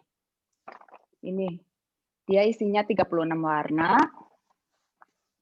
Kuretake. Isinya 36 warna. Ini saya udah punya ini sejak tahun 2018. Udah 3 tahun, coba bayangin. Selalu pakai dari si palet yang ini dan nggak habis-habis. Itu. Kalau yang lainnya, coba deh, Hana tunjukin, Nak. Lu punya yang lu beli tuh. Hana lumayan pelukis bagus juga nih kan? ceritanya. Hana udah jagoan. Apa cat air ya? Oh, bentar. Cat airnya coba deh. Nah, ini. Nah, kalau kuas rekomendasi saya itu dari merek Da Vinci. Apa aja itu bagus. Dari merek Da Vinci. Dia si kuasnya ada yang sintetik, ada yang dari bulu musang. Yang tentunya itu yang lebih natural ya, tentunya itu dia lebih mahal. Cuman kalau misalnya yang biasa aja, yang sintetik itu juga udah bagus. Iya. Kalau kuas. Gitu. Coba Nak, lihat. Kemarin sih gue sempat beli yang ini. 48 biji ya? 48 warna, wow. Iya, ini murah cuma 20 euroan di Amazon juga. Terus dia powdery gitu nggak, Han? Yang kayak punya gua yang waktu itu. Kayaknya enggak ya. Lebih apa namanya? Lebih ya lumayan lah, lebih enceran lebih gampang dikit. ngeblendnya ya, nggak kayak gitu. Ya, cukup lah buat pemula. Berarti kalau aku lihat kita nggak usah nyampur warna lagi ya, tinggal kayak make up gitu dicolek-colek gitu pakai kuas basah. Karena aku kenalnya kan yang dari tube itu loh, yang ditaruh di palet, terusnya campur-campur apa warna nanti nyampur sendiri. Kalau itu kayaknya udah jadi ya warnanya, apa gimana tuh? Kalau ini 36 warna itu udah jadi. Cuman kan ada juga warna-warna yang kira-kira kita pengennya kayak gradasi gitu ya. Nah, kalau yang gradasi itu ya harus bikin warna sendiri dari primer, warna-warna primer gitu, kayak merah, pakai tambah kuning, terus orange-nya jadi orange kan. Terus kalau misalnya orange sama orange tua atau orange muda, tambah lagi. Jadi ya harus bisa nyampur sendiri juga sih. Nah, nyampurnya di mana kalau pakai nyampuran palet begitu? Nyampuran di palet. Berarti jadi ngambil colek. warna, colek gitu. Kalau misalnya warna abu-abu kan aku nggak punya nih di palet aku. Nah, aku ngambil warna hitam, ya. Terus warna putih,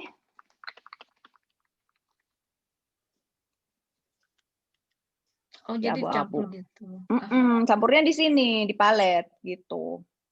Makanya kalau misalnya pakai cat air itu perlu 2 gelas air. Yang satu buat bersihin kuas. Terus yang satunya setelah ngambil warna kayak buat mencairkan gitu ya.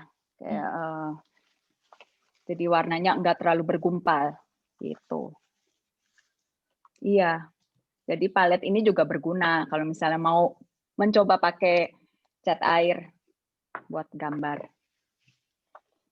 suka. Atau enggak, buat yang suka pakai pensil warna, bisa juga pakai pensil warna cat air, ada. Yang ini yang saya punya kan akuarel, pensil warna akuarel. Jadi setelah digambar, udah diwarnai, tinggal dikasih air sedikit. Kalau saya sih kurang suka ya, karena efeknya Beda. somehow beda gitu. Oke. Jadi sukanya langsung pakai kuas. Terus Mirin kalau menggambar bikin sketsa dulu pakai pensil atau langsung warna gitu? Seringnya sih bikin sketsa dulu pakai pensil. Oke. Seringnya. Tapi kalau misalnya gambar yang gampang gitu kayak tadi awan gitu ya, nggak usah pakai sketsa gitu. Oke. Cuman untuk lebih akuratnya sih lebih bagus pakai pensil dulu sketsa. Oke. Tapi nggak boleh tebel-tebel kali ya, ntar Nanti bisa kelihatan. dihapus sih. Oh, Nanti bisa. bisa Lah, dihapus. Kalau kalau nggak udah ada dihapus, warna. Ya? iya bisa. Ini, coba ya, aku hapus. Kan tadi pakai pensil nih. Memang nggak sempurna ya.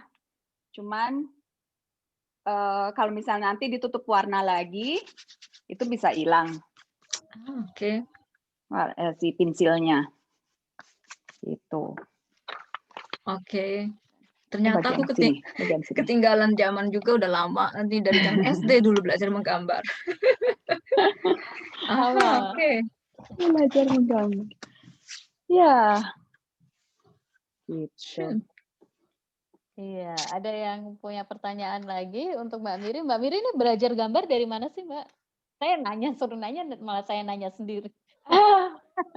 Aku belajar gambar, tadinya cuman seneng kayak prakarya ya, gambar nempel-nempel gitu, bikin kartu. Itu awalnya dari bikin kartu ucapan gitu, kartu ucapan.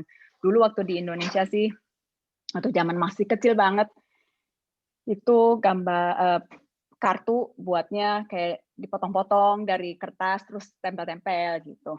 Terus udah gitu, udah lama banget nggak, waktu pas zaman kecil, terus udah lupa ya, nggak pernah gambar-gambar lagi. Paling kalau misalnya di sekolah lagi pelajarannya rada-rada membosankan, sketsa gitu, gambar pakai pensil aja, nggak pakai warna.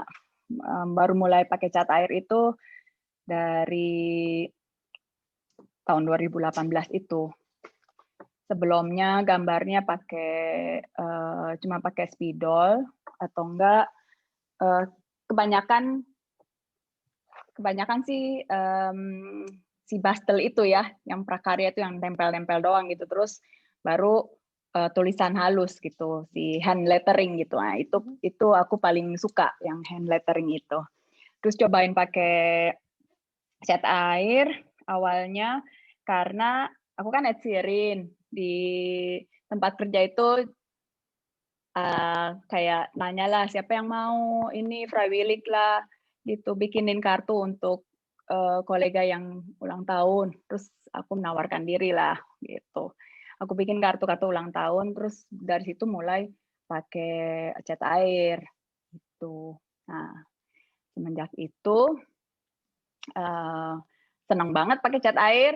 Akhirnya baru cobain di atas kanvas itu baru kemarin-kemarin lah, soalnya ada yang challenge, bukan challenge sih, ada yang pesen gambar, bisa gambarin ini nggak pakai di atas kanvas gitu. Waduh, belum pernah coba ya, tapi cobain lah gitu. Akhirnya ternyata bisa, ternyata oke gitu, dan menyenangkan juga. Soalnya biasanya karena gambar kan kecil ya, terus dalam versi yang besar itu rada-rada cukup challenging juga. Oke, iya. Jadi mungkin buat teman-teman ini saya ngiklan ya. Buat teman-teman yang belum tahu, kayak Mbak Miri juga punya akun Instagram ya, yang bisa dilihat karya-karyanya di sana, dan juga kalau nggak salah juga dijual di toko ya Mbak ya, kartu-kartunya ya, Iya, Kronberg. kartu-kartu ucapan gitu saya titipin di toko teman kenalan keluarga di Kronberg tapinya. Jauh. Ini ada online shop-nya nggak Mbak? Zaman COVID nih Mbak, COVID semua orang punya online shop. Iya, online shop-nya di Instagram. Jadi kalau misalnya ada yang mau pesan, oh saya pengen pesan ini nih kartu ulang tahun untuk siapa gitu ya. Misalnya untuk perempuan atau untuk laki-laki atau enggak untuk umur berapa. Jadi saya bisa menyesuaikan gitu. Jadi sesuai pesanan. Saya gambarnya sesuai pesanan. Jadi unikat ya, nggak bikin in massen gitu. Jadi bisa lewat Instagram langsung aja direct message. Iklan. Ini banyak iklan ya. Tadi dimulai dengan iklan, di akhir-akhirnya ada iklannya juga. Bagus lah. Maksudnya kita saling mendukung ya. Menarik sekali karena bakatnya juga kartu-kartunya Mbak Miri bagus-bagus. Dan ini muridnya Mbak Miri ada juga nih, Mbak Hana nih udah bagus-bagus juga gambarnya. Tapi Mbak Miri ngajar juga nggak sih Mbak? Maksudnya tertarik juga nggak gitu kalau misalnya ada yang bilang, oh aku mau belajar nih gitu, kayaknya seru gitu, mau coba-coba menggambar gitu. Mbak Miri sendiri belum pernah ya? Belum pernah sih ada yang tanya gitu. Cuman waktu itu sih ada teman, dia bilang, kamu kalau misalnya summer holiday, ntar kumpulin anak-anak, kamu ngajarin, kata dia gitu ya. Cuman karena COVID jadinya ya tertunda. Udah ada sih idenya sih tuh udah ada ya. Cuman lihat deh gimana ntar. Kalau di Zoom, kalau online ngajar yang tadi aja tuh baru sekali gitu ya, tutorial gitu belum pernah bikin. Kali mudah-mudahan oke ya. Harus latihan dulu gimana caranya kalau misalnya kasih tutorial atau enggak kasih kursus online. Tapi dengan senang hati. Cuman harus latihan dulu, kalau enggak malu ya. Iya, betul. Kayaknya mungkin nanti kalau sudah bisa ketemuan kayaknya lebih efektif ya, bisa belajar langsung dari Mbak Miri. Oke. Ini kita masih punya waktu 13 menit. Mbak Teti dan Mbak Miri mau menggambar lagi satu gambar yang lain, atau mungkin teman-teman ada yang mau ditanyakan lagi atau didiskusikan sama Mbak Miri? Mbak Eti. Ya, Ibu Maria, gimana Bu? Mbak Miri mau tanya nih. Iya. Itu kalau hasil gambar itu supaya warnanya nggak pudar, kalau disimpan ada tipsnya nggak? Terutama yang misalnya untuk hasil karya anak-anak kan perlu disimpan gitu ya, itu supaya warnanya nggak pudar. Apakah apa itu namanya? Pernis ya Ti ya, mungkin dipernis atau disemprot apa itu ya, semacam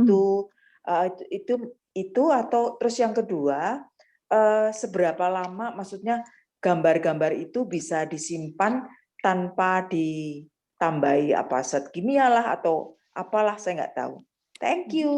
Oke, baik. Terima kasih pertanyaannya Bu Maria. Iya, silakan Mbak Miri. Terima kasih pertanyaannya. Ini medianya cat air atau iya, cat air. Cat air. Cat air. Oke, kalau cat air, pengalaman saya sih biar dia tahan lama, biar warnanya nggak pudar, difigurain aja. Jadi kalau misalnya nggak mau difigurain itu, kalau nggak mau di frame, bisa dilaminating. Atau enggak kalau misalnya cuman kecil ukuran DIN A4 bisa dilaminating. Kalau nggak dilaminating masukin ke plastik folie itu. Jadi di folder dokumen yang plastik tipis itu awet ya Mbak ya? Dia Iya. nggak akan pudar atau berjamur gitu-gitu, ada risiko nggak sih Mbak? Enggak. Ya? Berjamur enggak. Mhm. Enggak, karena dia kan kering. Kalau udah kering itu dia enggak akan berjamur gitu. Saya juga enggak pernah, jarang sih ya yang saya frame, cuman beberapa aja. Gambar-gambarnya band yang pakai cat air, saya taruh ditumpuk-tumpuk aja gitu, sampai sekarang masih warnanya masih tetap sama dan nggak pudar. Tapi Itu mungkin di Jerman ya Iya. Mbak ya. Iya. Kalau di Indonesia Nah, kira-kira itu. Iya ya, Di Indonesia. berpois ya. Iya. Berpengaruh nggak ya cuacanya? Lembab ya, lembab. Iya benar juga ya. Mungkin ya lebih mantep sih di laminating ya. Kalau misalnya dengan alat spray atau itu saya kurang tahu. Coba aja kalau nggak di laminating ya pakai plastik folia itu. Terus ditaruh di dalam ordner gitu. Iya. Ibu Maria Thank menjawab. you. pertanyaan. Iya, thank you. Ya, Ya. Saya belajar juga.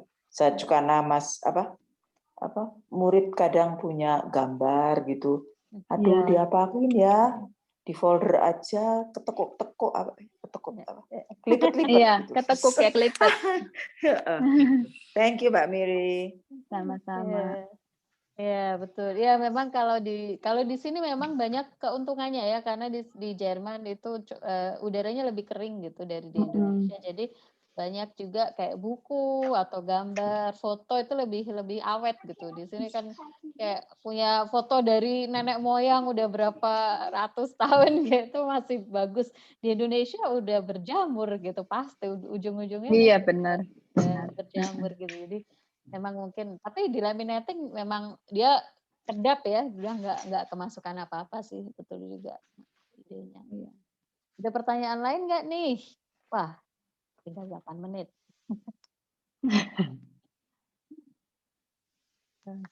Jadi mungkin Mbak Miri mungkin boleh diketik di chat akun Instagramnya Mbak Miri mungkin. Jadi siapa tahu ada yang tertarik untuk berkunjung supaya bisa langsung sana ya. Jadi bisa langsung ngelihat ke akun Instagramnya Mbak Miri. Atau mungkin Mbak Hana, siapa yang pegang laptop mungkin lebih gampang untuk ngetik. Iya tuh Hana aja ngetik minta tolong. Bisa minta tolong, kayaknya repot kalau di HP. Iya repot ini pakai handphone. Iya. Waduh, gimana nih muridnya nggak hafal nih Instagramnya gurunya. Saya taunya yang artwork, tapi juga nggak online. Iya, itu di situ. Di situ Miri Artwork. Teman-teman. Ini saya nggak tahu nih Mbak Eti dari Gisen. Kalau yang lain kayaknya sudah kenal semua dengan Permis, jadi nggak perlu diceritain Permis itu apa. Ini teman-teman yang hadir sudah kenal dengan Permis, sudah pernah dengar mungkin Wordshots Book Club juga seperti apa. Lalu Mbak Miri ini dari Miri Artwork yang bisa membuat kartu berdasarkan pesanan kenal Miri Artwork 348. Terima kasih Hana. Sudah ada di situ. Permis ada websitenya enggak Mbak Teti? Ini kita iklan-iklan sekalian aja di chat. Iya. Mari kita bagi gitu. Jadi siapa tahu kalaupun yang udah kenal mungkin tapi cuma kenal dari ketemu atau apa, kita bisa share.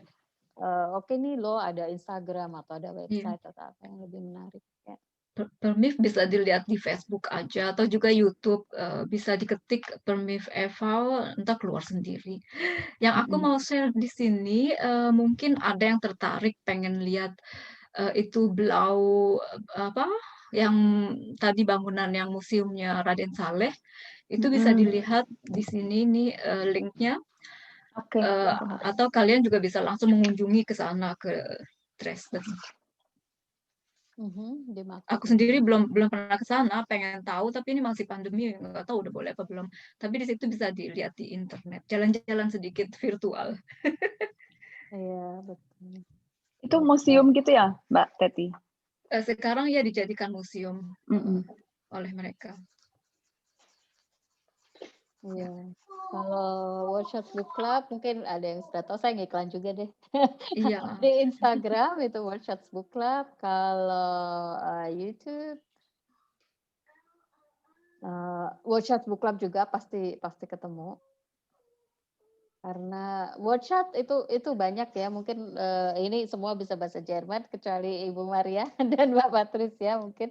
Workshops itu kan kosakata, jadi kalau cari di YouTube atau di apa pasti nongol gitu workshops itu pasti banyak. Tapi workshops book club hanya ada satu. Di Frankfurt. Di Frankfurt, genau. Sejauh ini sih yang memakai nama workshops book club baru satu. Jadi agak menguntungkan gitu masih ini masih belum ada saingannya. Iya. Senang juga dengerin cerita-ceritanya Mbak Eti apa sih kayak beruigen gitu. Sangat Bagaimana, menarik juga. iya. Gimana ya Mbak Eti bacanya juga ini ya apa namanya pelan-pelan gitu ya. Jadi ngerti. Itu bagus juga buat anak-anak. Terutama saya punya anak umur 7 tahun, dia pun ngomongnya terlalu banyak bahasa Jermannya ya, bahasa Indonesianya sangat sedikit gitu. Jadi itu sangat membantu. Terus saya punya pertanyaan juga, buku-bukunya itu dijual di sini juga atau cuma ada di Indonesia, Mbak Eti? Kalau sejauh ini sih buku-buku yang saya bacakan saya beli langsung dari Indonesia. Tapi siapa tahu, nah ini pertanyaan seperti ini nih kayak Mbak Miri, terus ada teman lain juga yang nanya gitu. Saya jadi terpikir mungkin kapan-kapan saya jadi reseller deh. Nah, itu Wah, lebih unik. bagus Toko online kayaknya. saya. Ide yang bagus kan? Iya, Iya. kumpulin siapa yang mau. Lumayan kalau sampai 10 orang. Iya, Beberapa betul. buku. Karena bagus-bagus kayak kebetulan karena saya dapat izin, memang saya minta izin kalau untuk buku anak karena kan ditampilkan gambarnya. Yang saya minta izin dari penerbit Canisius, tapi memang saya mencari buku-buku yang tidak bertema religi ya, jadi yang tema-tema biasa. Terus tadi Mbak Miri juga cerita yang bukunya terbitan BIP. BIP itu sebenarnya bagus-bagus juga loh, bagus-bagus banget buku-bukunya. Tapi saya belum punya izin dari mereka, jadi saya belum bacakan buku mereka. Terus kalau mungkin yang tertarik, mungkin ilustrasinya tidak sebagus buku-buku cetak, tapi pilihannya banyak. Kemarin saya ikut challenge di Workshops Book Club itu dengan komunitas Reading Aloud Indonesia. Mereka memakai the Asia Foundation. Let's Read Asia. Let's Read Asia.org. Kemarin Mbak Hana juga ikut baca ya satu buku berbahasa Minang dari Let's Read Asia.org ini. Jadi Let's Read Asia.org ini dari The Asia Foundation dan bukan cuman buku-buku berbahasa Indonesia. Jadi di situ ada buku-buku digital, ada bahasa Indonesia, bahasa Thailand, dan kalau yang Indonesia ada yang versi bahasa Jawanya juga ada, Batak, Bali juga ada gitu. Jadi dan ini legal, bisa diunduh, bisa di-download dalam bentuk PDF. Jadi asal tidak dijual ya. Artinya kita boleh mengunduhnya lalu boleh dicetak dalam bentuk buku, buklet-buklet gitu untuk dipakai sendiri. Kan banyak juga yang kayak waktu challenge kemarin tuh banyak yang nanya, aduh kan anak saya nggak boleh pegang gadget, takutnya nanti ketagihan gitu kan, gimana caranya gitu, karena harus pakai challenge-nya memang materinya dari website ini. Terus mereka bilang ya udah di print aja gitu, jadi bentuknya tetap buku.